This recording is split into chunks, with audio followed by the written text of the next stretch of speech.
haddaba sida aad la socoteen daawadayaal ilkiinba waxa maanta si habsami leh u furmay ciyaarihii isboortiga ee baryahanba laga dhursugayay inay ka furmaan magaalada Amsterdam kaasoo ay soo qaban qaabisay hay'adda Hirda isla markaana ay isugu imaanayeen 16 kooxood oo ka kala imaanayay wadamada kala duwan ee Yurub iyo sidoo kale gobolada kala duwan ee wadankan imika lagu qabtay ee Holland kuwaasoo iyagu u diyaar garoobayay in ay ka qayb galaan isboortiga sanadlaha ah ee mar waliba lagu qabto magaalada Amsterdam ee soo qaban qaabisay hay'adda Hirda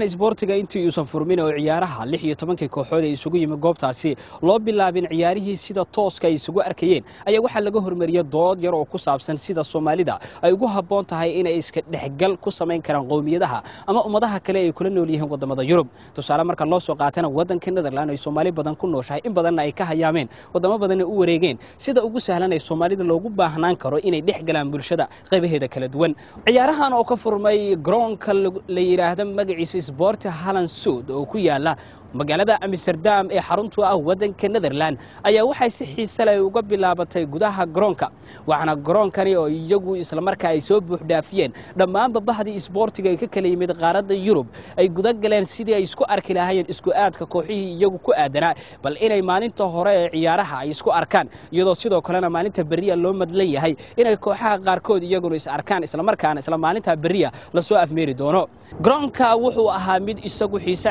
gooniya leh isla markaana markii ay soo camireen gudaha garoonka ay soo galeen dhammaan qaybihii kala duwanaa ee bulshada isboortiga taageertay iyo ciyaaryahanadii iyagu maanta laga sugayay bal inay xirfadooda ciyaareed soo bandhigaan wuxuu ahaa mid xiiso gooniya leh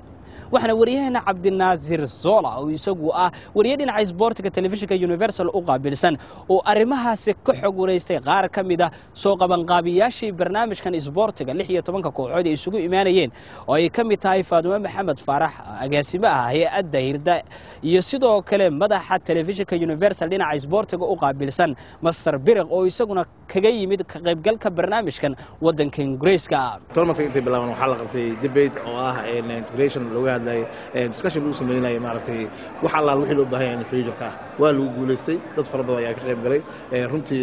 ciyaarihii maanta ay bilaabmeen biri ilaa ay birna way soconayaan waxa u maleynayaa in ciyaaraha si fiican ay kula maan doonaan si ay socdaan maanta Amsterdam tournament waxa loogu talagalay dhalinyarada Soomaaliyeed oo degan Yurub ujeedada ah u qaban qaabina ama ciyaarahan u abaabulno waxa in dhalinyarada ay sameystaan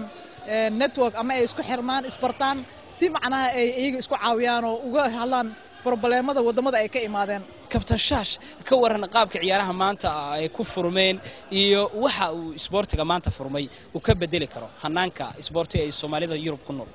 waxay mustaqbal u tahay isdhaxgalka dhalinyarada Soomaaliyeed isbarashadooda dhaqan ahaan diin ahaan iyo in laga helo jiil bedelo kuwa mataqaanaa dalka jooga ama dibadda jooga in ay mustaqbal aan aragna ayagoo ciyaaray birito ciyaaraha adduunka marka mustaqbalkaas ayaa ka muuqdo halkan in ciyaar ay dhacaan mar walba waxay soo dhaweeyaan isdhaxgalka gaar ahaan isbarashada dhalinyarada waqti ay ku qaadanayaan ciyaaraha meel ka duwan ay ku qaadan lahaayeen wuxuu kordhiyaa in ay dhalinyaradu laftigoodu ay bartaan waxa la yiraahdo mataqaanaa in ay ka hortagta waxyaabaha dhalinyarada halis u noqon karta runtii waxa loo soo abaabulay si professional ah runtii ururkan Hirdana aad bay ugu soo abaabulaan intaan dhalinyarada soo keentay macnaha ciyaartana runtii waa mid aan aad uga helay bari ayaa waxa la ciyaari doonaa insha Allah kooxda Nijmegen waxaan ka rajaynaynaa guul inaan ilaa finalka gaarno waxaan rajaynaynaa inaan qaadno koobkaas insha Allah daawadayaal wali waxaanu bartaka uga jirnaa oo nu taaganahay sida imika aad arkaysaan garoonkii maanta ay ka furmeen ciyaarihii ay isku arkeen 16 kooxood oo ka kala yimid wadamada Yurub waxa imika ila taagan ciyaarihii maadaama ay soo gabagaboomeen maanta saaxiibka Cabdinaasir Zola oo isagu ah wariyaha telefishinka Universal dhinaca isboortiga u qaabilsan oo wadanka Ingiriiska uga soo baxay ciyaarahan bal in uu wax badan kala socdo isagoo ayaan wax badan ka weydiin doonaa qaabka ay ciyaaraha u soo gabagaboomay iyo waliba natiijooyinka bari isku arki doona kulanka isla garoonka ka Cabdinaasir ku soo dhaw telefishin waa ma santahay garyada waxaan la soconaa waxa isugu yimid 16 teams ama 16 koox ayaa isugu yimid laba maalmood ay la ciyaarayay isla reeb ayuu ahaa waxa soo baxay oo quarter final ka soo gaaray kooxaha Hirda Vlaardingen Tilburg Rotterdam Reewijk Eindhoven Maastricht iyo Nijmegen oo is wada arki doona berita is wada arki doonaan marka berita semi final ayaa la gaaraya ka bacdina waxa la gaaray finalkii berri koobkii ayaa la siin doona kooxda ku guuleysan doonta